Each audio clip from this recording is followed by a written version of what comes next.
അടുത്തതായിട്ട് കോമഡി മസാലയുടെ വേദിയിൽ ഒരു സ്പെഷ്യൽ പെർഫോമൻസ് ആണ്. അതിനായി വേദിയിലേക്ക് എത്തുന്നു മഹേഷ് പാലാഴി.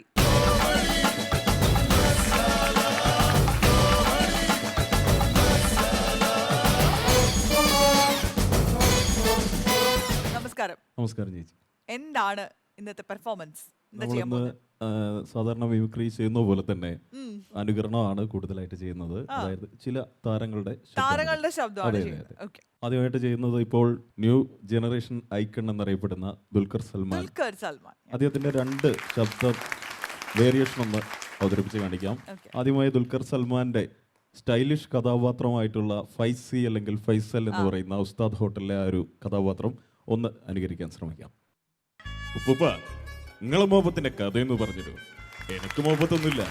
സുലൈമാനി കുടിച്ചവർക്കല്ലേ ഉപ്പുപ്പ അതിന്റെ രുചി അറിയാൻ പറ്റൂ. നിങ്ങൾ ഏതായാലും ഹൂറിനെ മനസ്സിൽ നിന്ന് വിട്ടിട്ടില്ല. ആരായിരുന്നു അത്? Thank you. ഇനി അദ്ദേഹത്തിന് സംസ്ഥാന അവാർഡ് കിട്ടിയ ഒരു ചിത്രം മാർട്ടിൻ പ്രക്കാട്ട് സംവിധാനം ചെയ്ത ചാർലി. ആ ചാർലി എന്നുള്ള ആ ഒരു കഥാപാത്രം, വെർസറ്റൈൽ കഥാപാത്രം ഒന്ന് അവതരിപ്പിക്കാൻ ശ്രമിക്കുകയാണ്. അദ്ദേഹത്തിന്റെ ബേസ് വോയിസ് ഒന്ന് അവതരിപ്പിക്കാൻ ശ്രമിക്കുകയാണ്. ചാർലി, നിങ്ങളിപ്പോ താമസിക്കുന്ന റൂമില് മുമ്പ് പാർത്തിരുന്ന ഒരു പാവം ജിന്നാണ് നമ്മൾ. നിങ്ങൾ ബേജാറാവല്ലിന്ന് നമ്മൾ ചുമ്മാ കളറാക്കാൻ വേണ്ടി ഒന്ന് പറഞ്ഞല്ലേ. പത്രോസ് ചെയ്ത് മേരി മേരി ക്യൂൻ മേരി. നമ്മ വേറെ മച്ചാനാണ് മച്ചാനെ. അടിപൊളി. Thank you. ഓക്കെ, ഇനി ഈ താരങ്ങളുടെ അനുകരണത്തില് നമ്മൾ ഒരുപാട് ആരാധിക്കുന്ന ആളുകളാണ് നെൽസൺ ചേട്ടനും സുധി ചേട്ടനും ഒക്കെ. അതുപോലെ ജഡ്ജ്മെന്റ് ആയിട്ട് നമ്മളിപ്പോൾ സിനിമയിൽ നിറഞ്ഞു നിൽക്കുന്ന ഒരു താരമാണ് ടിനി ടോം. അദ്ദേഹത്തിന്റെ ഒരു ജഡ്ജ്മെന്റ് വോയിസ് ഒന്ന് അനുകരിക്കാൻ ശ്രമിക്കുകയാണ്.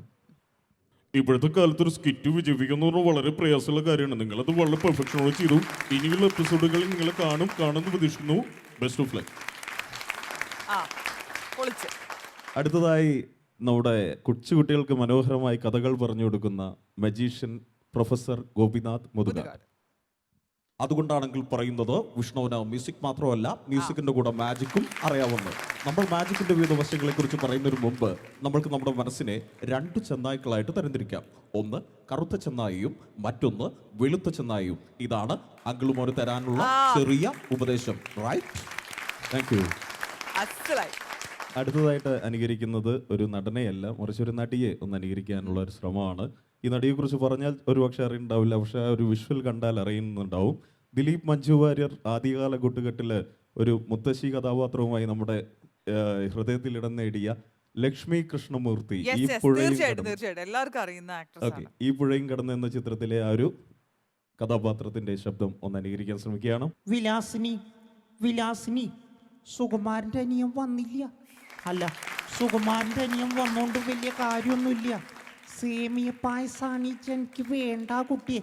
കാരണം ആ പുഴു പോലെ ഇരിക്കണ സാധനല്ലേ അത്.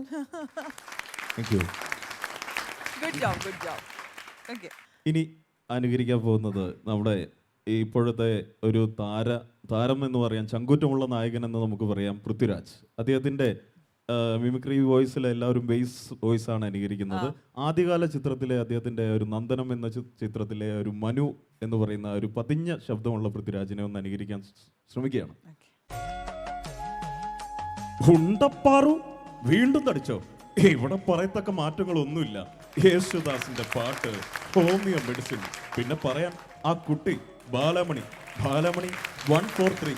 അല്ല, കാറിന്റെ നമ്പറേ.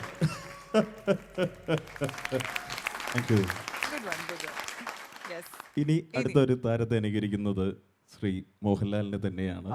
അപ്പോൾ ലാലിനെ കുറിച്ച് പറയുമ്പോൾ അദ്ദേഹത്തിന്റെ ഒരു വലിയ ആരാധകനാണ്. അദ്ദേഹം അഭിനയിക്കുന്നത് കാണുമ്പോൾ അദ്ദേഹം ജീവിക്കുകയാണോ എന്ന് നമ്മൾ എത്രയോ സിനിമകൾ കണ്ടിട്ട് നമുക്ക് തോന്നിയിട്ടുണ്ട്. അങ്ങനെ നമുക്ക് ഏറ്റവും കൂടുതൽ നമ്മുടെ ശ്രദ്ധ പിടിച്ചു പറ്റിയ ഒരു ചിത്രം എന്ന ചിത്രം പ്രിയദർശൻ സംവിധാനം ചെയ്ത് അതിലെ ഒരു സെന്റിമെന്റൽ ആയിട്ടുള്ള ആ ഒരു ടച്ചിങ് ആയിട്ടുള്ള ആ ഒരു കഥാപാത്രം ഒന്ന് അനുകരിക്കാൻ ശ്രമിക്കുകയാണ്. കല്യാണി, എനിക്കൊരു അപേക്ഷയുണ്ട്. എൻ്റെ മോനെ, അല്ല നിന്റെ മോനെ നീ രാമേന്ദ്രനാണ് വിളിക്കണം. കരയണ്ട, ഞാൻ നിന്നെ വിട്ട് എങ്ങും പോകുന്നില്ല. നാളെ മുതൽ ആകാശത്തിലെ ഒരു പുതിയ നക്ഷത്രം ഞാനായിരിക്കും. ജീവിക്കാൻ ഇപ്പോൾ ഒരു മോഹം തോന്നുന്നു. അതുകൊണ്ട് ചോദിക്കുക, എന്നെ കൊല്ലാതിരിക്കാൻ പറ്റുമോ? ഇല്ലല്ലേ? സാരമില്ല. Thank you. സൂപ്പർ. ഇനി അടുത്തത് നമ്മൾ ലാലേട്ടനെ അനുകരിച്ചു കഴിഞ്ഞാൽ മമ്മൂക്ക എന്നെ അനുകരിച്ചിട്ടില്ലെങ്കിൽ ശരിയാവില്ല, അല്ലേ? അങ്ങനെയാണ്. അങ്ങനെയല്ലേ? അപ്പോൾ മമ്മൂക്ക ഇന്ന് ഇവിടെ എത്താൻ പോകുന്നത് ഒരു അർജന്റീന ആരാധകനായിട്ടാണ്. 2018 വേൾഡ് കപ്പ് ഇപ്പോൾ തരംഗായിക്കൊണ്ടിരിക്കുകയാണ് റഷ്യയിൽ വെച്ച് നടക്കുന്ന. അപ്പോൾ മെസ്സി ആരാധകനായിട്ടുള്ള ആ ഒരു നിറക്കൂട്ടിലും മമ്മൂക്കായെ നമുക്കൊന്ന് കാണാം. മേഴ്സിക്ക് പകരം മെസ്സി. ഓക്കെ. ഈ ലോകത്ത് ഞാൻ ആരെങ്കിലും സ്നേഹിച്ചിട്ടുണ്ടെങ്കിൽ അതിന്റെ മെസ്സി ആയിരുന്നു. എന്റെ ജീവനായിരുന്നു മെസ്സി. എന്റെ കരളായിരുന്നു മെസ്സി. എന്റെ ചങ്കായിരുന്നു മെസ്സി. എന്റെ ചങ്കിടിപ്പായിരുന്നു മെസ്സി. മെസ്സി എന്റെ എല്ലാമായിരുന്നു. എന്റെ എല്ലാമായിരുന്നു. Thank you, thank you. Good one. അപ്പോൾ ഇന്ന് ഈ അനുകരണ കലയിൽ ഈ വൺ മൻ ഷോയിൽ ഏറ്റവും അവസാനമായിട്ട് കുട്ടികൾക്കൊക്കെ ഒരുപാട് ഇഷ്ടമുള്ള, നമ്മളൊക്കെ ഒരുപാട് റെസ്പെക്ട് ചെയ്യുന്ന ഒരു വ്യക്തിത്വം ഡോക്ടർ APJ അബ്ദുൽ കലാം. അദ്ദേഹത്തെ ഒന്ന് അനുകരിച്ചുകൊണ്ട് ഈ അനുകരണ കല ഇവിടെ അവസാനിപ്പിക്കുകയാണ്. Ladies and gentlemen, dreams transforms into thoughts and thoughts leads to action. So work hard with dream, dream, dream. Thank you all, thank you very much. അസ്സലായി. താങ്ക് യു ചേച്ചി, thank you. Super performance. Very good. എന്ത് പറയുന്നു സുധിച്ചേട്ടാ? ഇവര് ഈ പാലാഴിക്കാരെല്ലാം കൂടെ തകർക്കാനായിട്ട് വന്നിരിക്കുക ഇവിടെ. അതെ, മറ്റൊരു എപ്പിസോഡിൽ അദ്ദേഹത്തിന്റെ ചേട്ടൻ വന്നിട്ടുണ്ടായിരുന്നു. മനീഷ് ചേട്ടനാണോ? മനീഷ് സ്വന്തം മനീഷ് ചേട്ടനാണ്. സ്വന്തം പാലാഴി. ചേട്ടനാണോ? അതെ ആ, അതെ അതെ. അത് ശരി. അപ്പൊ ഈ കുടുംബത്തോടെ. ആണല്ലേ? ആ നാട്ടില് വേറെ ഉണ്ടോ ഇതുപോലുള്ള ടീമുകൾ? പിന്നെ നിർമ്മൽ പാലഴി. ആ നിർമ്മല് അടിപൊളിയായിരുന്നു കേട്ടോ. സ്റ്റാർസ് എല്ലാം പക്ക പെർഫെക്റ്റ്. Thank you. ഒരു റിക്വസ്റ്റ്, ആർട്ടിസ്റ്റ് എന്നുള്ള രീതിയിൽ ഒരു റിക്വസ്റ്റ് മാത്രമേ ഉള്ളൂ. ആ ചെയ്യണ സ്റ്റാർസ് ഒക്കെ ആദ്യം ചെയ്ത ദുൽഖർ, അങ്ങനെ തുടങ്ങിയിട്ടുള്ള ന്യൂ ജനറേഷൻ സ്റ്റാറുകളൊക്കെ ചെയ്തപ്പോൾ അതെല്ലാം കുറഞ്ഞു പോയോ എന്ന് മാത്രം ചെറിയൊരു ഡയലോഗിന്റെ ലെങ്ത് കുറഞ്ഞു പോയോ? അല്ലേ? ഓക്കെ. അവൻ പറയാനിരുന്നേന്ന് കുറച്ച് ലെങ്തോട് കൂടി ചെയ്ത് കഴിഞ്ഞാൽ കുറെ കൂടെ സ്വീറ്റ് ആയിരിക്കും, നന്നായിരിക്കും. കാരണം പെർഫെക്റ്റ് വോയിസ് ആണ്. അതെ, വോയിസ് എല്ലാം പെർഫെക്റ്റ് ആയിരുന്നു. അടിപൊളി അടിപൊളി, സൂപ്പർ. ഒരുപാട് താങ്ക്സ്. നന്നായി വരും. സൂപ്പറായിരുന്നു. Thank you. അതായത് പിന്നെ അവതരണ ശൈലിയൊക്കെ എന്ന് പറഞ്ഞു കഴിഞ്ഞാൽ നമുക്കൊന്നും പറയാനില്ല, കേട്ടോണ്ടിരുന്നു പോകും. അടുത്ത സ്റ്റാറിനെ പറയുന്നതൊക്കെ നല്ല കോൺഫിഡൻസിലാണ്, നല്ല രസമായിട്ടാണ് നമ്മളിലേക്ക് എത്തിച്ചു തന്നത്.